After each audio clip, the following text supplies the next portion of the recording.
Dear learners, আসসালামু আলাইকুম। আলহামদুলিল্লাহ ভালো আছেন। প্রেজেন্ট পারফেক্ট টেন্স নিয়ে আমি আলোচনা করব।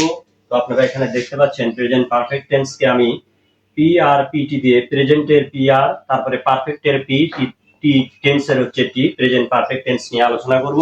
প্রেজেন্ট পারফেক্ট টেন্স চেনার উপায় হচ্ছে বাংলা ক্রিয়ার শেষে আসো, আসি, আসেন যুক্ত থাকবে।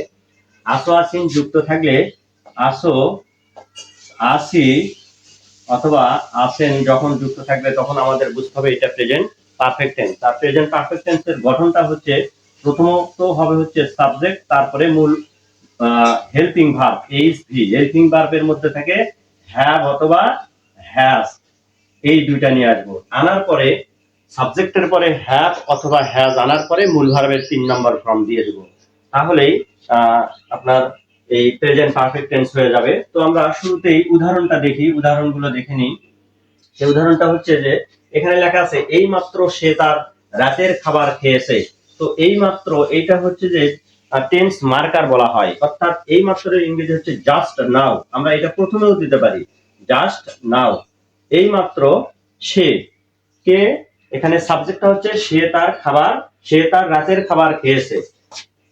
হি, দেখেন হি খেয়েছে, অর্থাৎ থার্ড পারসন সিঙ্গুলার নাম্বার। আমরা জানি থার্ড পারসন সিঙ্গুলার নাম্বার হলে এখানে আমরা হেল্পিং ভার্ব হিসেবে হ্যাভ হ্যাজ এর মধ্যে থেকে কি নিয়ে আসবো, যেহেতু third person singular number he, she, it, যে কোনো একটি নাম থাকলেই কি হবে, হ্যাভ হ্যাজ এর মধ্যে থেকে এস আলা হবে। আর এস আলা কোনটা, যেহেতু সিঙ্গুলার নাম্বার, সিঙ্গুলার বানানে এস আছে, এই জন্য এস আলা হবে।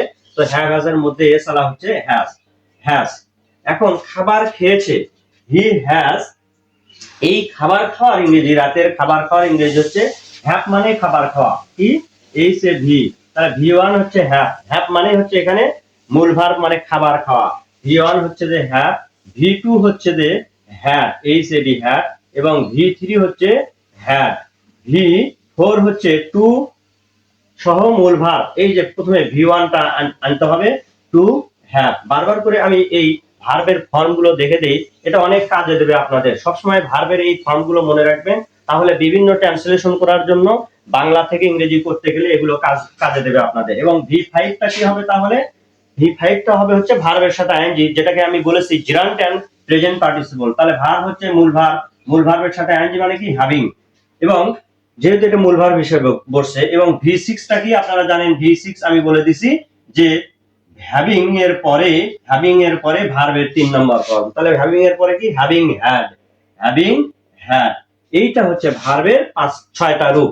এখন বলা হচ্ছে যেহেতু খাবার খাওয়া, খাবার খাওয়ার ইংরেজিটাই হচ্ছে হ্যাভ, সেক্ষেত্রে তাহলে জাস্ট নাও হি হ্যাজ, সে খেয়েছে, হি হ্যাজ। তাহলে খাবার খাওয়ার ইংরেজি হচ্ছে হ্যাভ, তাহলে হ্যাজের পরে ভার্বের 3 নম্বর ফর্ম। এইটা কিন্তু মূল ভার্বের 3 নম্বর ফর্ম এখানে বসবে, হ্যাজের পরে বসবে, সাহায্যকারী ভার্বের পরে। তাহলে he has had his dinner, সে তার রাতের খাবার খেয়েছে। আশা করি বুঝতে পেরেছেন।